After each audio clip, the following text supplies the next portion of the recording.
这一个整个系列叫做上帝国的经济学。那简单的提起，就是我们怎么样去理解圣经所提到关于我们基督徒，特别是所有的人，我们在生活当中不能离开的，就是有关我们的财务、我们的经济。那看圣经怎么教导，我们成为一个活出丰盛的生命。那财务蒙福这句话，看听起来好像很俗气，不过牧师特别要做一个非常慎重的一个开宗明义来做说明哈。刚刚我们读了经文，我们等一下可以做复习哈。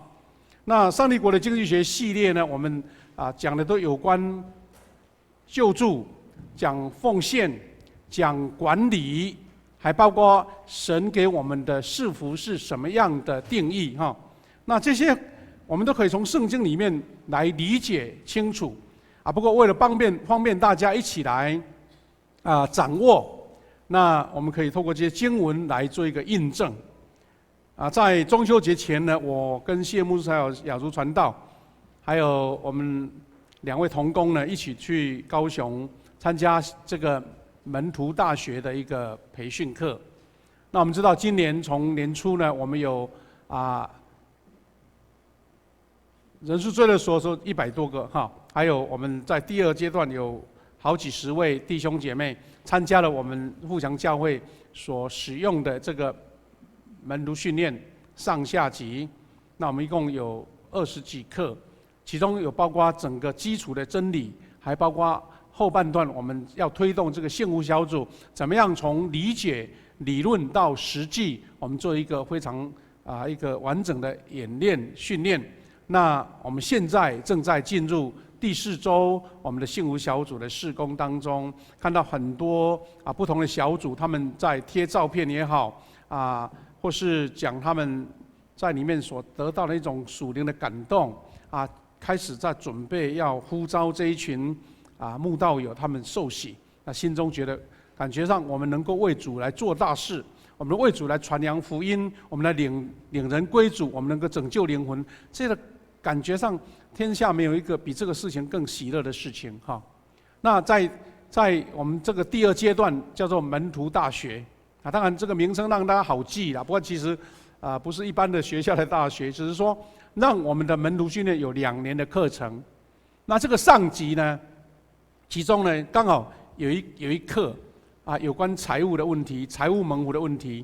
那我觉得他把这些课程整理得非常的有头绪哈所以牧师会引用这个课程里面的内容来跟大家做一个等于是总整理就对了哈我们前面那几个系列，那这几个系列呢，我们大概提到的都是有关借钱给耶和华，是表示我们怎么样将我自己一种心存善念、心存救助、心存关怀弱势的一种观念来教导来学习这个生命的教导。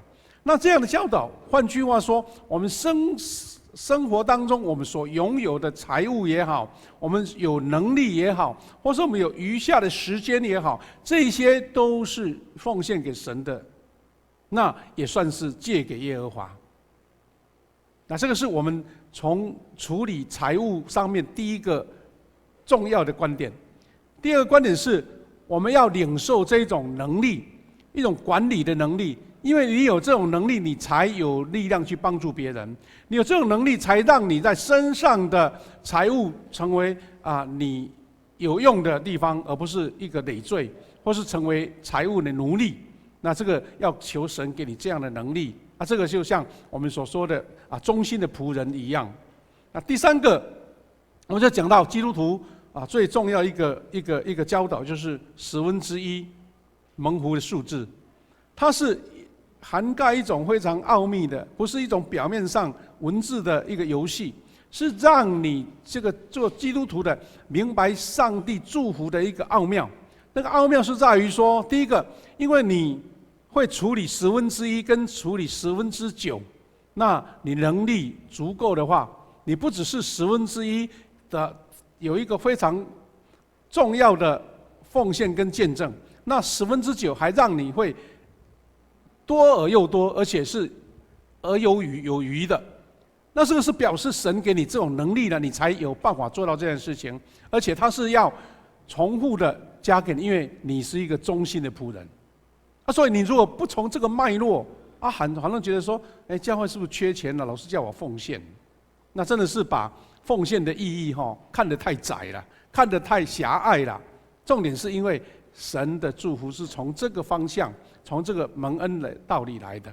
那今天的课题是一起综合来整理说，那我们怎样的财富蒙福是什么意思了哈？财务蒙福是什么意思？那因为如果没有听牧师从头到尾一起讲，大家一听到财务，而且又蒙福，是不是多很多？我的钱口袋很多很多钱，那可能马上就理解说，牧师你活到这个年纪了，是不是已经越来越俗气了？老是在台上讲钱的事情，有时候感觉上觉得，误解或是对整体的理解有点偏差所以牧师会特别的一个重点是怎么样解释，让他知道牧师讲的主题是什么意思。那我们说财务丰盛是上帝的命定，那一定要先讲财务丰盛是什么意思，不然的话真的会我们说跳到黄河都洗不清了哈。好，第一个，我们讲到财务丰盛，从基督徒的观点来看，千万不要跟一般我们社会的所谓的金银财宝所谓的财神爷来了或是我们所谓的在到庙宇里面去拜拜，求那个什么发财金求那个什么财母，或是我们的家里面财物一大堆，把那个矮化成只有金钱，那绝对不是我们基督徒要讲的主题。那财务丰盛，也绝对不是所谓的牧师讲说，大家都有钱赚教你怎么赚钱如果牧师会讲这个，我到电视台去讲可能赚的比较多啦。那个自己来赚比较快了，对不对？重点不是在这里，是怎么样说我们去走上一个神所赐福的道路，那个道路是让你一无所缺，而且你还有能力去帮助别人，这个才是神所命定的。好，那我们要用2节经文来做一个非常明确的定义，就比如说所谓的财务丰盛，所谓的富足是什么意思绝对不是我们文字上表面上或是粗浅的或是没有连贯的去理解那这2段经文大家一定很熟，但是你一定理解这个经文就是神给我们的一个重要的教导。第一个是哥林多后书的8章8到9节保罗他所这样的话，他说：“我说这话不是吩咐你们，乃是借着别人的热心试验你们爱心的实在。”他这句话的意思是我一直在教导你们，或是告诉你们，这个要表示你们要在爱心上面去发扬出来，去达到那种有行动的爱心，而不是一种口头上的。所以要用别人的热心，可能说别人在那边，比如说有这样的需求，或是别人这样的行动，我们刺激你。保罗是讲这个话，讲什么？第9节就是我们很熟悉的经文，常常在引用的经文。他说：“你们知道，我们主耶稣基督的恩典，他本来富足，却为你们成了贫穷，叫你们因为他的贫穷可以成为富足。”那这句话看起来好像我们有些人只是断章取义，或是只挑想要的。既然耶稣富足成为贫穷，那我就可以成富足，好像觉得耶稣你贫穷好了，让我富足把这个话歪曲了，不对。如果我们看到前面的第8节，你就知道说，保罗是要他的会众、他的教会的弟兄姐妹，你们要有爱心的发扬。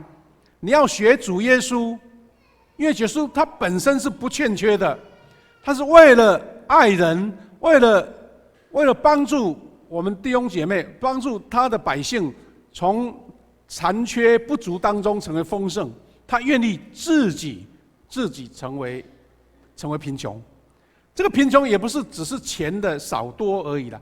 耶稣的贫穷是他连自己的生命都舍了，把全部的生命都摆上了。那既然生命都没了，还有什么不能付出的呢？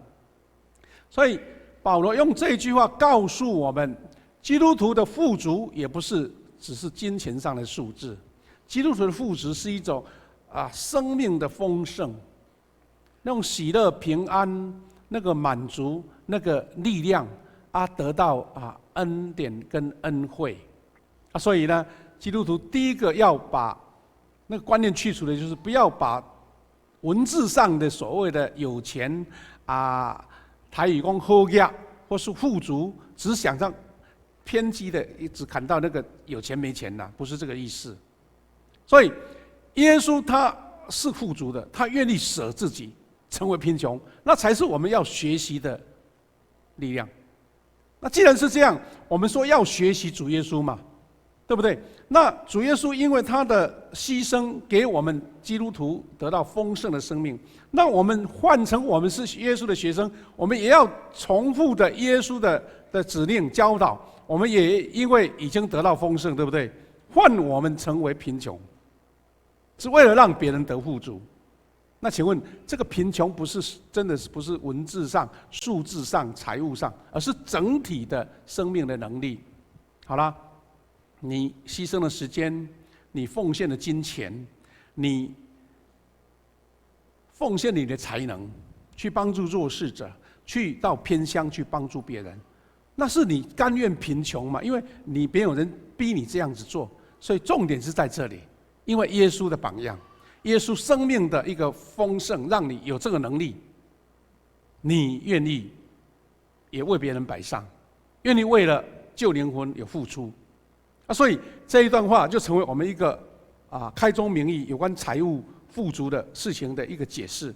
第二个解释更明确，提摩太前书的6章17节到19节，他这样说：你要嘱咐那些今世富足的人，不要自高，也不要倚靠无定的钱财。那保罗已经把它讲得非常清楚，意思是说，基督徒所认定的富足，跟这一句话是完全不一样的，是天差地别的，是完全没有关联的。因为这段话的开头是说今世富足你知道今世是什么意思？是眼前的，是暂时的，是暂时拥有的。所以这样的文字所描述的今世富足的人，保罗是看不上眼的，因为叫他们不要自高，也不要倚靠无定的钱财，要怎么样？要倚靠后世百物给我们的享受的上帝。你看，今世富足跟后世百物，弟兄姐妹，请你自己去判断你的理解，你对中文的了解，或是你对人生的理解，今世富足跟后世百物到底差别在哪边？好，那既然今世富足不是保罗所肯定的，那重点在这里。他又说，那你要怎么样成为什么样富足的人？那这个就是牧师今天要跟大家一再提醒的，或是开宗明义要厘清的，就是说，又要嘱咐他们行善，在好事上怎么样？好事上富足。那这个话浅白的不用再解释了，对不对？你在富足不是真的是金钱上的，他是说让你在行善、好事、施舍、供给都成为富足。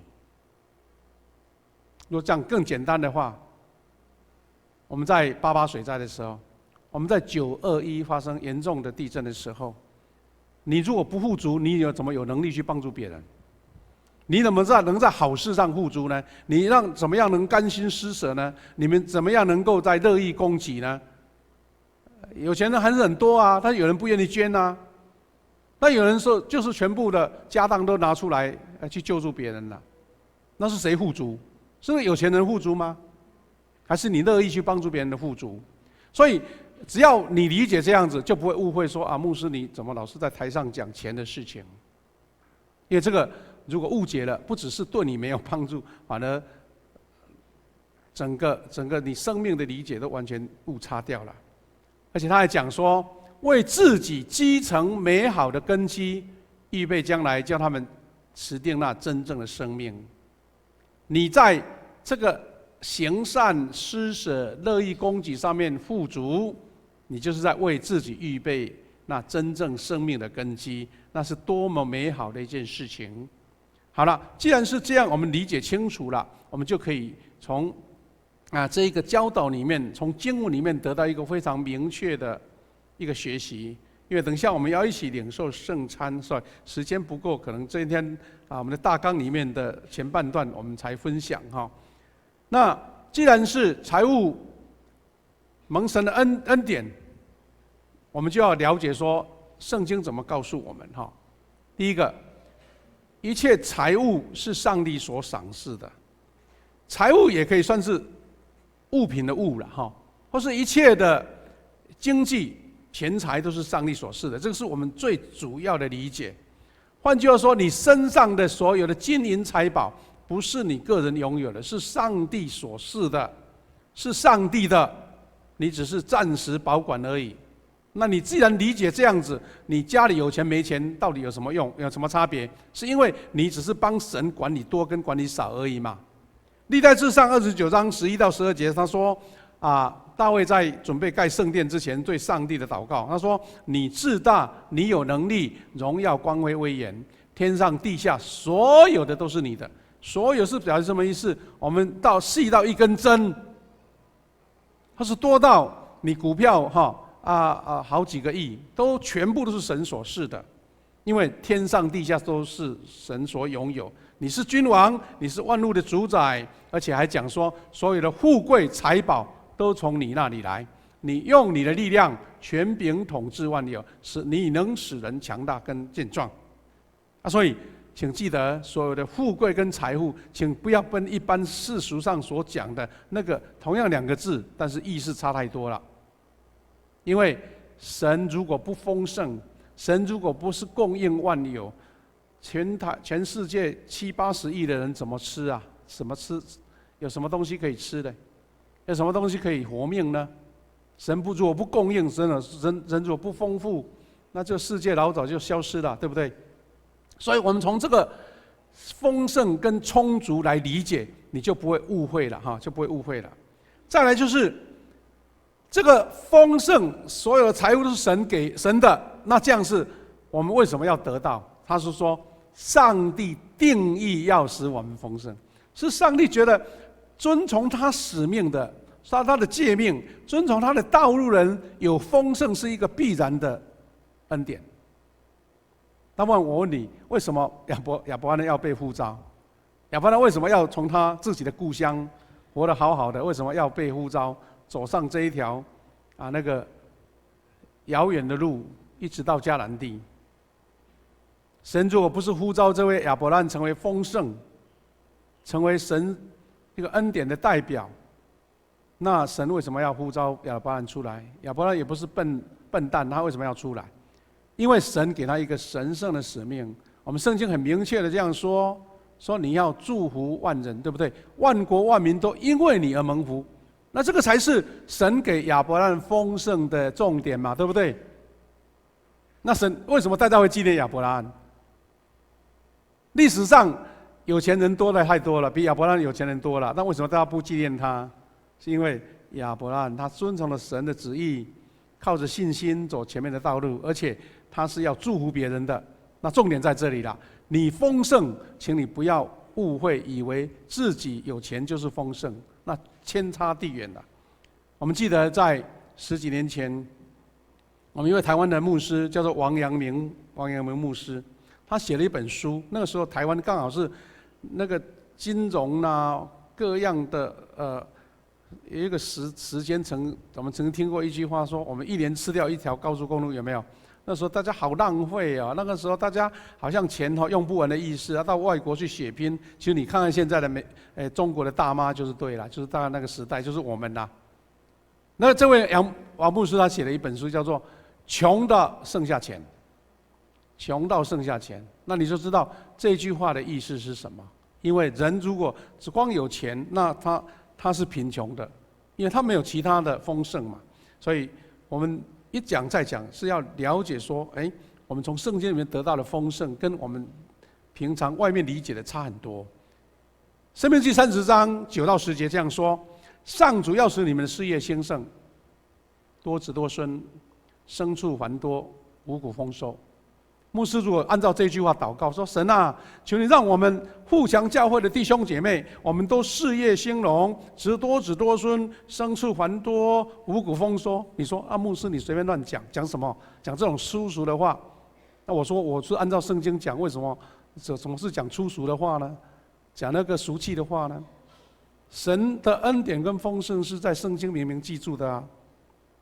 所以丰盛不是唯一的目的，丰盛是让你有能力去祝福别人，像亚伯拉罕一样，像雅各一样，这样的恩典才是神所要的。他说：“他曾经乐意使你们的祖先繁荣，他同样使你们繁荣，但是你们必须……但是这句话就重要了。前面的图画很美，但是前面的我要，后面的我不要。对不起，你还是没有。是要听从他，遵行他在写在律法书上，他的一切法律诫命，你们必须一心一心归养他。换句话说，你是有责任的，你是被呼召的，是拥有丰盛，是为了要见证神，因为你遵行了他的命令嘛。第三个，一切所需用的都充足，就是丰盛。这个就跟我们所谓的我钱财多而更多，就差别很大了，对不对？你所谓的丰盛，是因为你不缺，你都你需用的都有了，那就是丰盛。那跟我们所谓的累积财富是不一样的。那我们知道，一个人呢，他到底什么时候才是丰盛的？真的不是用数字来比较。有一个比喻是这样讲，他说，汽车刚刚发明的时候，你知道福特发明的汽车对不对？那台汽车是要用绳子拉，才那个马达才会砰砰砰砰砰分出一堆黑烟这样子那因为它的避震器也不好，轮胎也不是很舒服，所以做的扣扣扣扣扣扣扣这样子。后来我们知道说，那个宾士在德国的宾士的这个最原始的一个开创者，他也制造了这样一样的车这样子。哇，当时呢有这样车的人呢，觉得哇自己太好了心中充满了笑容，觉得我拥有一辆这辆车已经是全世界最幸福的人了。那今天我们任何一辆阳春的车都比这辆好，对不对？你现在开的任何一辆最阳春的，我们台湾最便宜一辆车，你开起来都比它好，至少有冷气，至少你的避震器比那个时候好多了。但为什么当时的人开了一辆这样的会颠簸的车，觉得是世界上最富足的人？是因为比较嘛，对不对？比较嘛。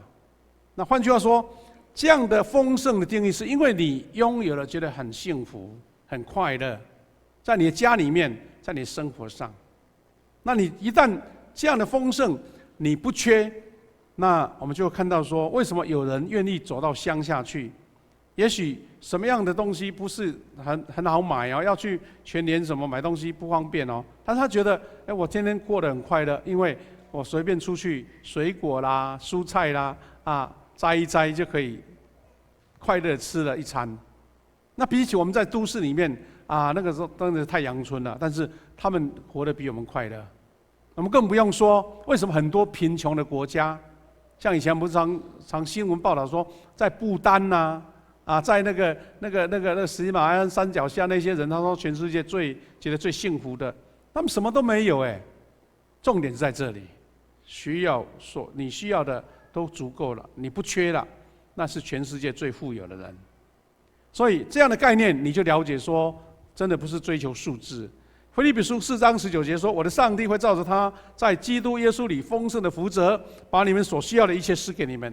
因为你有这样的信心，你就得到了应该神给你的。”我们最熟悉的是诗篇23篇1节说：“上主是我的牧者，我一无缺乏。”神是你的牧者，照顾你，就像羊群被牧羊人所照顾，他就没有什么缺乏了。今天因为时间的关系，我只能讲到第二个阶段。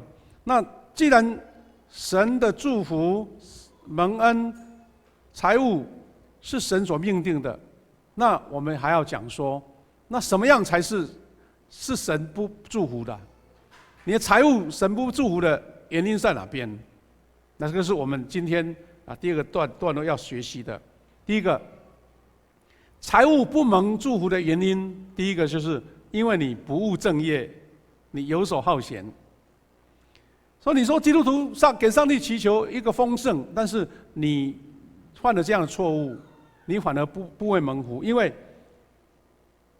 不务正业，有时候是你的 focus 错误了，你追求的方向错误了，你本身不是这样的专长，你跑去跨界跑去追求那个你不熟悉的东西。那现在我们台湾很流行一个新的术语叫斜杠，对不对？斜杠青年有人专职这个另外一个副业做得很好，有时候副业比正业还好。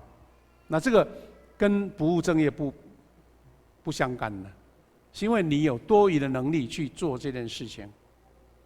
但是呢，不务正业就是你本身不会的跑去做，或是你不知道的财务你跑去投资，哇，到时候血本无归。那游手好闲当然就更清楚了。就像这段经文讲的，懒惰的人你要睡到几时呢？你几时才起来呢？第10节说，你说我只要打个盹，睡个觉，抱着手休息片刻。哇，他在提醒我们，懒惰的人，你的财务是不被祝福的，对不对？所以这样劝导我们说，你沉睡的时候，贫穷要像强盗袭击你，缺乏要像带武器的匪类攻击你。哇，糟糕了！一旦是懒惰，多睡片刻，他说贫穷跟缺乏会直接来找你哎。那我们不是跟神求丰盛吗？那贼也要跟你偷要跟你抢那所以你必须要去分辨什么样才是神所祝福的，什么样像你一个容器，怎么样得到神的祝福，那个很重要所以第一个是要专注，要认真，要勤劳。另外一段经文是这样子，以弗所书4章28节说：“从前偷窃的就不可再偷窃，要靠双手诚实工作，才能够帮助贫穷的人。”他这个重点也很清楚，一些不义之财你就不用去得了，你所得到的来得快，去得也快。一些钱财你觉得在手上，觉得好像很炫耀，但是到最后都离开了。只有你认真打拼，你流汗所得来的那个才是最珍贵的。我们台湾有一句非常警示的俗语说：“好鸭袂过什么？好鸭袂过3代。”我觉得那个不是在咒诅别人，那个是在提醒人类的人性的软弱。因为阿公创业了，爸爸把他兴盛了，那第3代坐享其成。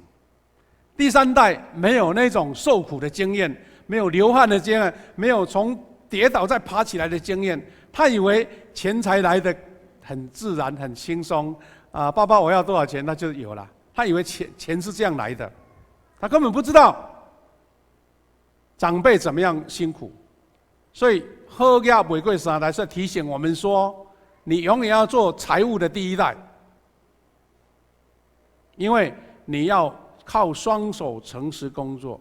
所以有些有智慧的企业家，他宁可让自己的孩子到国外去读书，应该有的基本的费用给他，其他你要去打工，没钱你不要打电话回来。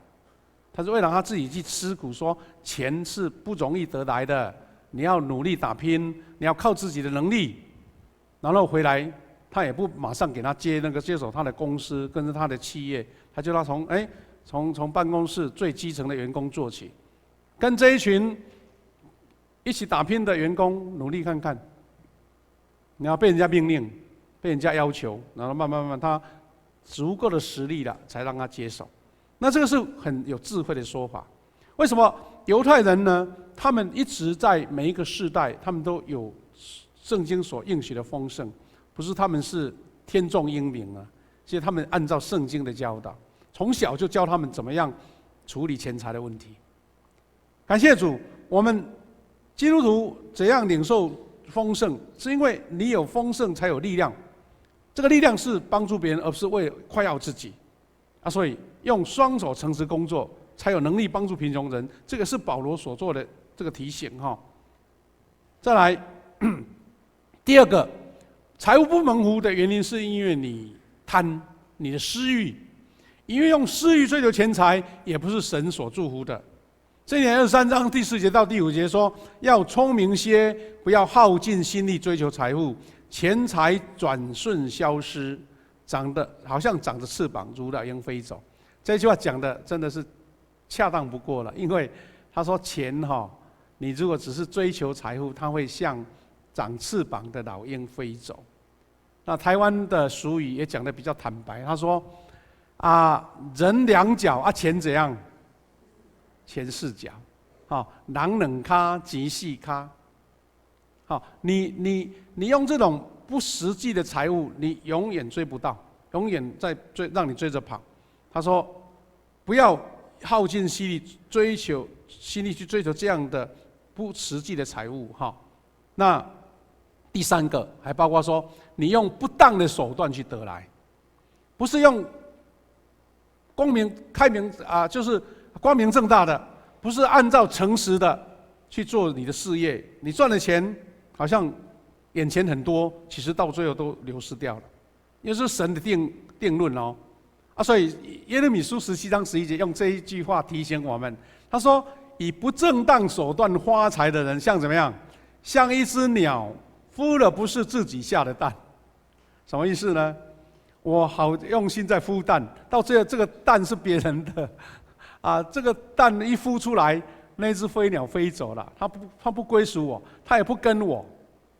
我们常听到一个非常有趣的一个童话故事嘛，对不对？他说丑小鸭，对不对？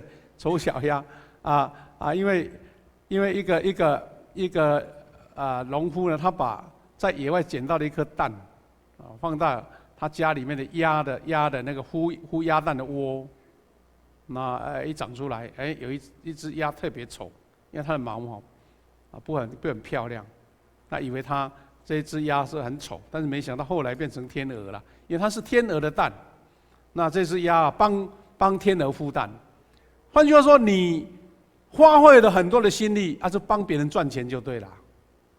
那这样有何必呢？所以用不当的手段，也不是神所祝福的。第四个是随意的浪费你觉得得了来的快，去的也快。那圣经用这一段小儿子，就是我们说的这个浪子回头的故事，讲得最恰当了。路加福音这边讲到说，那个小孩子呢，跟他老爸来要求说：“你把应该有的产业分给我。”所以他爸爸就是爱孩子嘛，就把产业分给2个兄弟了。但是没想到，过几天这个小儿子就卖掉了，分得了产业。他这个产业是爸爸的，他竟然把它卖掉了。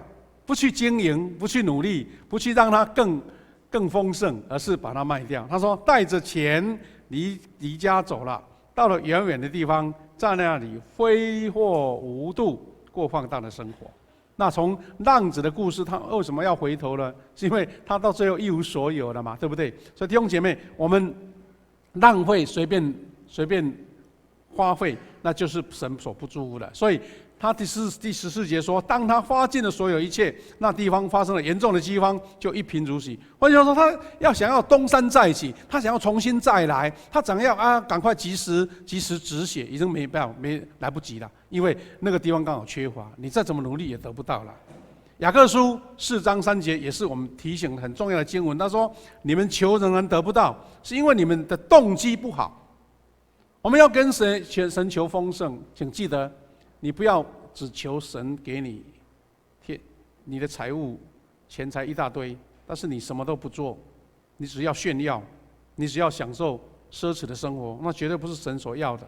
他说，你的动机不好，你就得不到，因为所求的不过是要挥霍享乐罢了。所以这样够清楚了吧？就是说，圣经给你的丰盛，绝对不是带着一个简单的一个量而已啦，而是神给你一个生命品质的丰盛，那才是最重要的。因为你不是要了挥霍，你是不是为了要炫耀？你是为了要做更大的能力去帮助别人。还有一个不被祝福，就是你过度忧虑，为明天忧虑。马太福音6章26节说：“你们看天空的飞鸟，它们不种不收，也不存粮在仓里，你们的天父尚且养育他们，你们岂不比鸟儿更贵重吗？”这段话是在讲说，神只要供应给你，你根本一无所缺，连飞鸟、连百合花，它们都长得非常好。那这个不是说，你什么都不做，而是因为你尽你的本分，你只要守住今日。我们刚刚讲说，今日就是明天的一个开头嘛，所以你今天好了，明天就会跟着你带着祝福在明天嘛。所以他是说，你为今一天的忧虑，就一天就够了。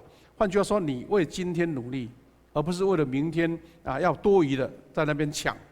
所以还有一段经文说，箴言10章22节说：“耶和华所赐的福使人富足。”下面又讲到富足了，而且他还说，并不加上忧虑。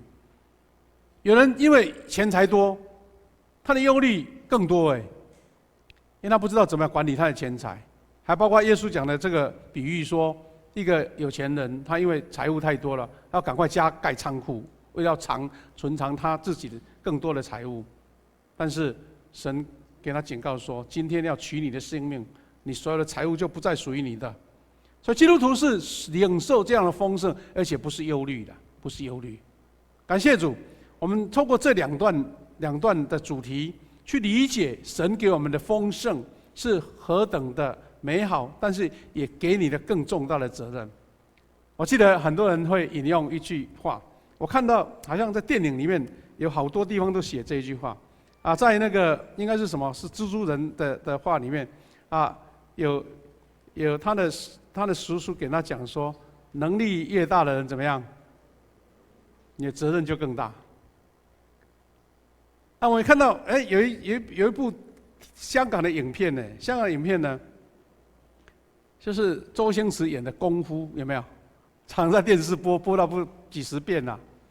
他里面也讲这句话，他说：“能力大的人你的责任就更大。”所以从这个非常清楚的话也告诉我们，基督徒，神是要给你丰盛，是给你能力；神要给你富足，是让你要见证他，是为了让更多人因你得福，更多人因为你的爱、你的能力大你的责任大，你去帮助更多人，这个才是基督徒得到丰盛最重要的意义。